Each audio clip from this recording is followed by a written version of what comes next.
There's a true story of a small village in India. And in this village, there was this family that came to a saving faith in Jesus Christ as Savior and Lord. This agitated the village so much, and everybody became so upset that an angry mob gathered and shoved them into the public square. The village chief confronted them, and he said to the man, "If you and your family will not recant your faith, you all will surely die." The man didn't know what to say or what to do, and so the only thing that came to mind for him were the words of a song that he himself had composed when he had first surrendered his life to God. And so he began to sing, "I have decided to follow Jesus. No turning back, no turning back." And with that, horrifically, his children were killed. I have decided to follow Jesus. I have decided to follow Jesus. I have decided to follow Jesus. No turning back, no turning back.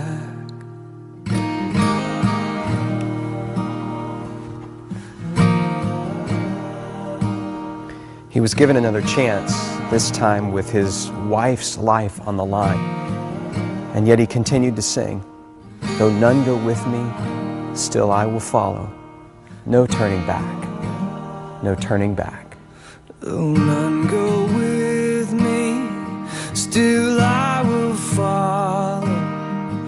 Though none go with me, still I will follow.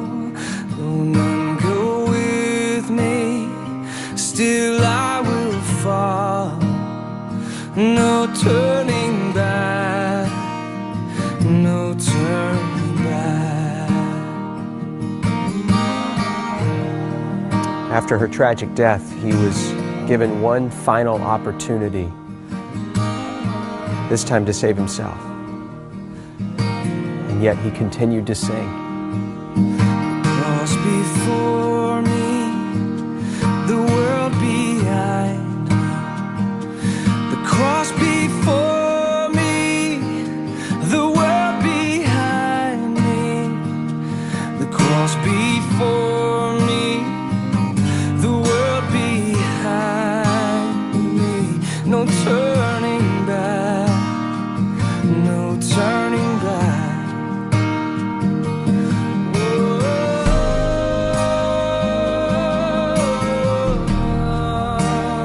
Even though that man and his family died on that day, something remarkable happened.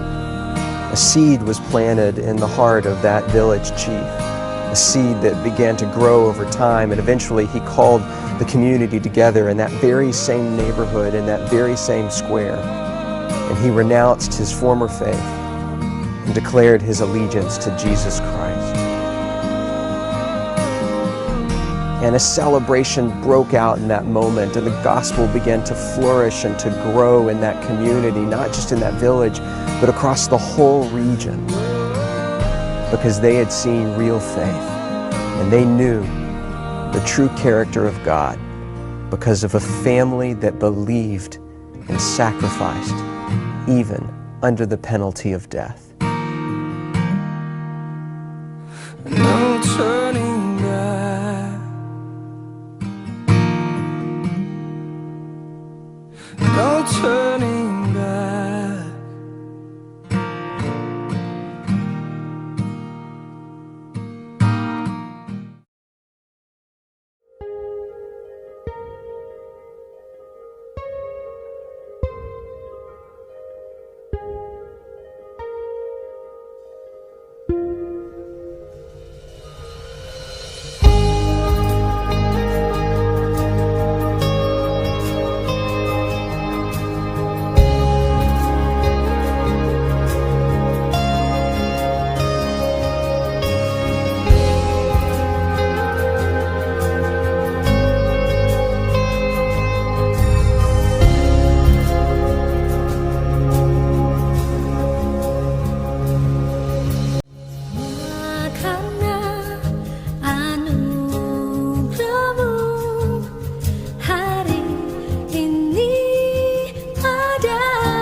Shalom, Bapak Ibu yang terkasih dalam Tuhan.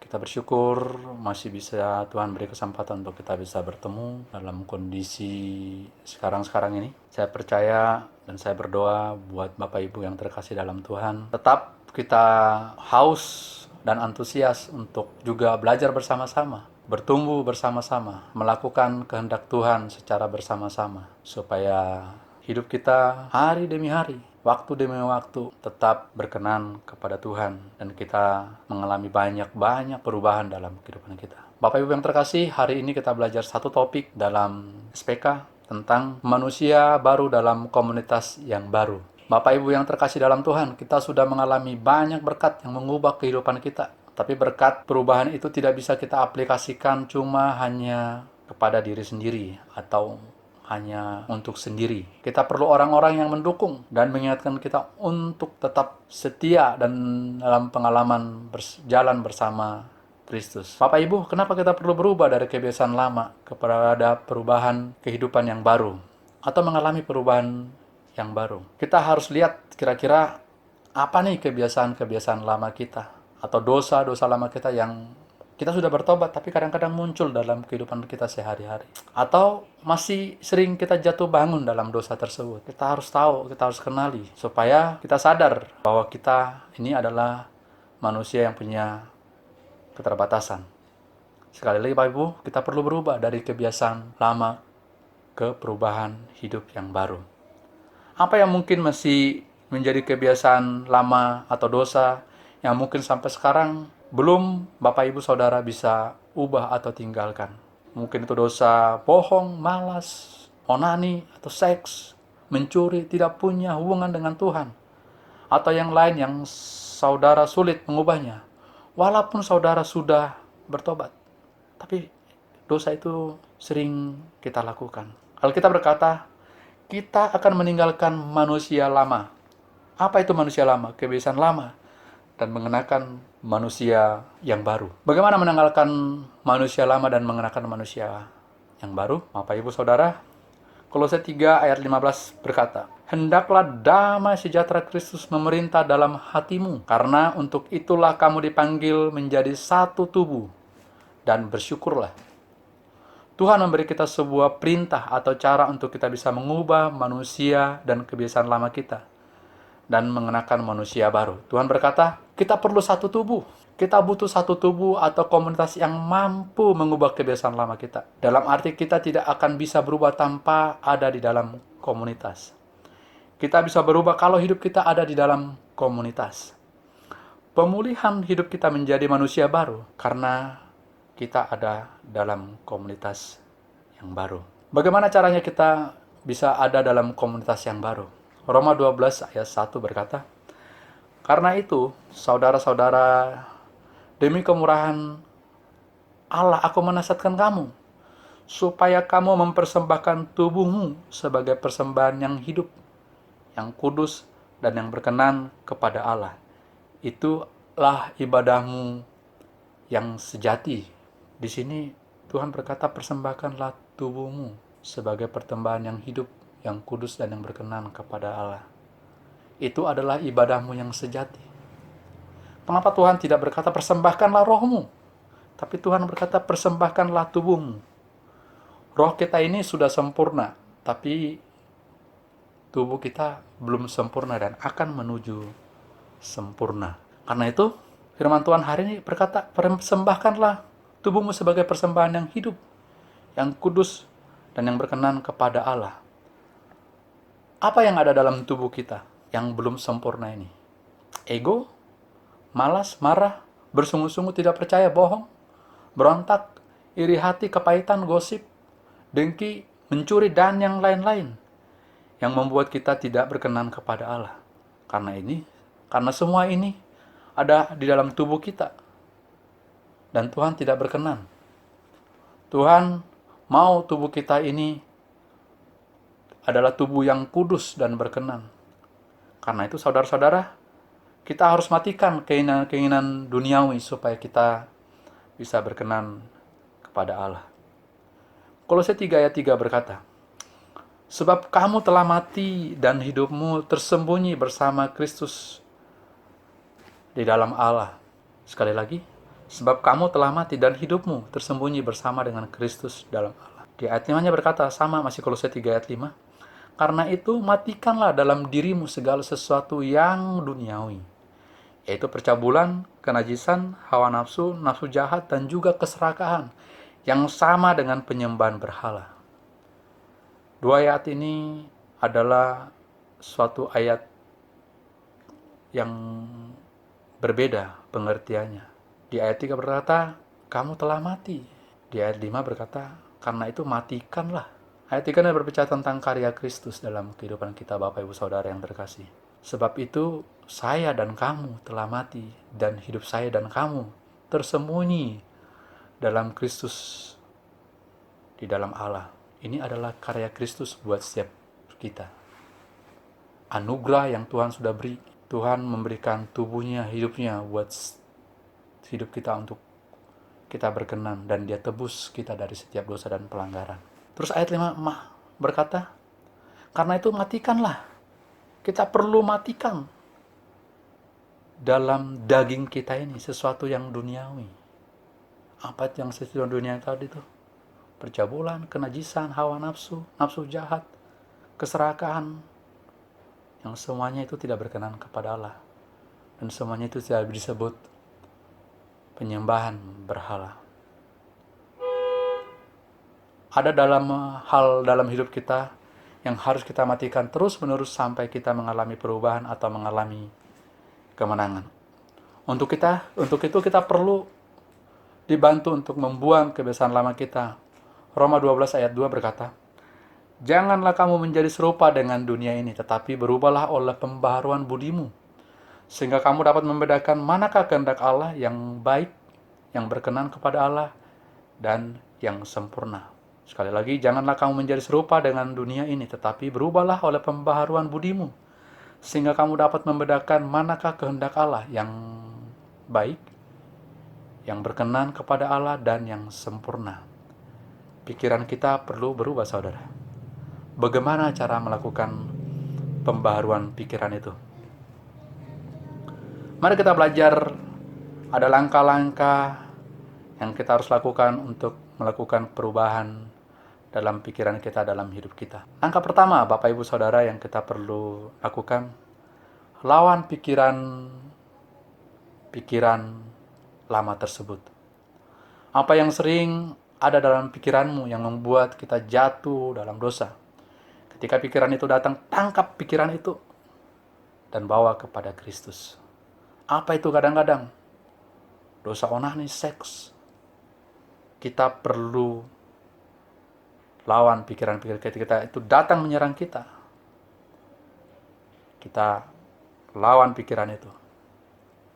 Saya bersyukur dulu ada pemurid saya berkata, burung bisa terbang di atas kepala kita. Nggak ada yang bisa larang burung itu terbang. Kita bisa melarang burung hinggap di kepala kita dan bersarang di kepala kita.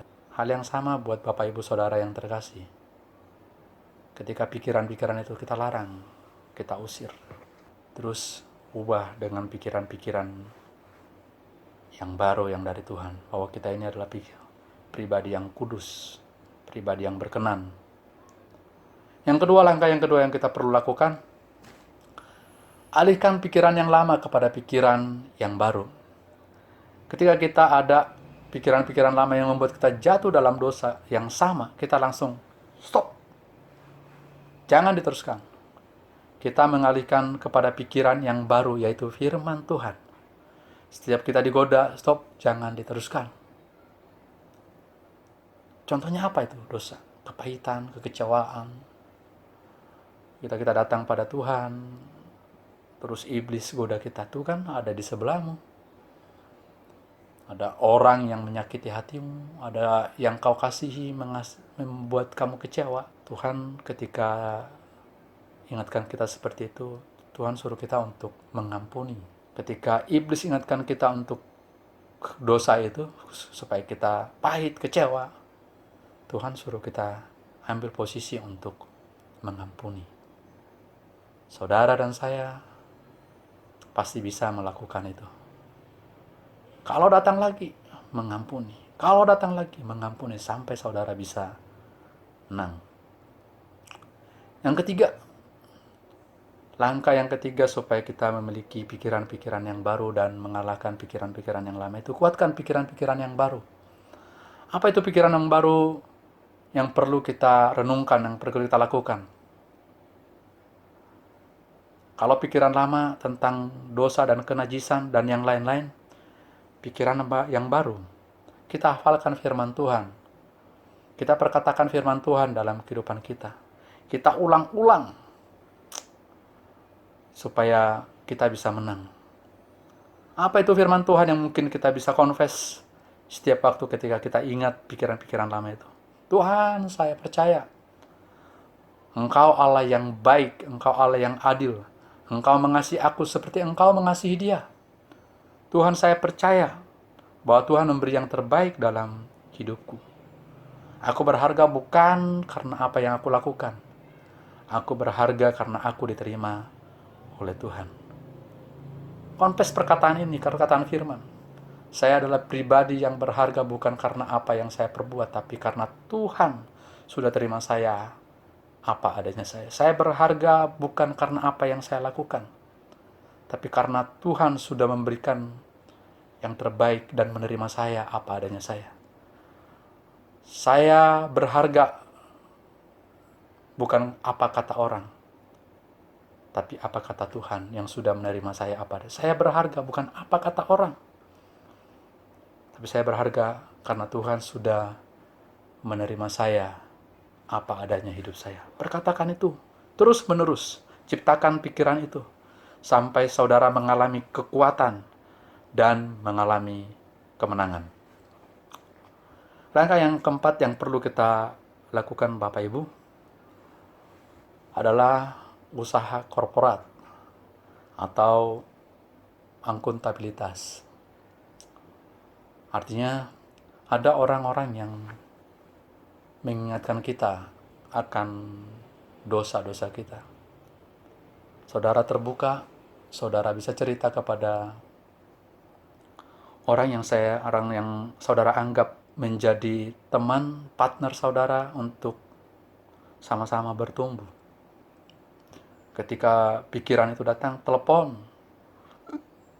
minta dia berdoa buat saudara. Atau saudara cerita masa-masa kebodohan saudara ketika jatuh dalam dosa. Supaya orang lain bisa mengetahui dan bisa menjadi pendamping buat Bapak Ibu yang terkasih untuk tetap kuat dan melakukan pekerjaan keselamatan yang Tuhan sudah sediakan buat kita. Karena itu, siapa nih orang-orang yang bisa ada bersama-sama dengan kita? Adalah komunitas kita. Saudara yang ada dalam komunitas, tetaplah setia ada dalam komunitas. Tetap bukakan hidup saudara. Saudara, saya percaya komunitas bisa menerima saudara apa adanya saudara. Komunitas bukan adalah orang-orang yang sempurna, sama. Masih belajar dan perlu berubah. Tapi biarlah hidup kita tertanam di dalam komunitas itu. Supaya sama-sama kita mengalami perubahan hidup, berkat-berkat Tuhan yang luar biasa yang kita akan alami bersama-sama. Saya punya kesaksian Bapak Ibu dalam komunitas. Saya banyak sekali mendapatkan berkat Tuhan di dalam komunitas. Dulu saya bukan orang yang siapa-siapa. Nggak pernah diminta memimpin waktu sekolah. Enggak. Di keluarga juga begitu, nggak dianggap siapa-siapa. Tapi ketika saya ada di dalam komunitas mempercayakan saya hal-hal yang sederhana. Hal-hal yang kecil yang saya mungkin belum pernah lakukan. Dulu waktu di komunitas saya disuruh, kamu berdoa ya, tutup ibadah komsel. Walaupun dalam posisi berdoa itu gemetaran dan hasilnya berantakan, dalam komunitas mereka menerima saya, tidak mencela saya. Setia lakukan ikut dalam komunitas. Suatu saat pemimpin saya berkata, kamu mimpin bawa firman dalam pertemuan kita komsel komunitas ya. Saya persiapkan Bapak Ibu. Sudah persiapan lama. Ketika hari H datang, saya bagikan. Pertama kali saya bagikan berantakan Bapak Ibu. Tapi orang-orang tidak langsung menolak saya. Mereka menerima saya, mengajarkan saya. Saya pribadi yang tidak sempurna, tapi ada orang-orang yang mengasihi saya untuk saya tetap setia. Kalau hari ini saya bisa ada, bertemu, bisa berkata-kata, bisa berbicara, itu bukan karena kemampuan saya, karena ada orang-orang yang mendukung saya untuk tetap bertumbuh. Kalau saya sudah bisa berubah, saya bisa bertumbuh, saya percaya saudara juga bisa mengalami perubahan hidup, pertumbuhan rohani yang luar biasa. Saya berdoa supaya saudara tetap setia. Kalau Bapak Ibu Saudara sudah ada dalam komunitas, tetaplah setia dalam komunitas itu. Anggap itu saudaramu yang mendukung, yang mendoakan, yang mengajari Bapak Ibu Saudara. Kalau Bapak Ibu belum ada dalam komunitas, cari, tanya kepada pembinamu, kepada sahabatmu, supaya sahabatmu, temanmu itu bisa mengarahkan kamu masuk dalam komunitas. Sekali lagi Bapak Ibu, kita ini adalah manusia baru, ciptaan yang baru. Kita perlu di dalam komunitas yang baru dan komunitas yang benar. Saya percaya Bapak Ibu yang sudah mendengarkan pengajaran ini akan melakukan dan taat dan punya kehausan untuk kita sama-sama bertumbuh. Kekuatan, perlindungan, penyertaan Tuhan buat kita semua yang akan memberkati dan mengajar kita dan memberikan kekuatan tetap kita setia untuk melakukan bagian kita. Tuhan akan melakukan bagiannya Tuhan buat setiap kita. Terima kasih. Tuhan memberkati kita semua. Amin.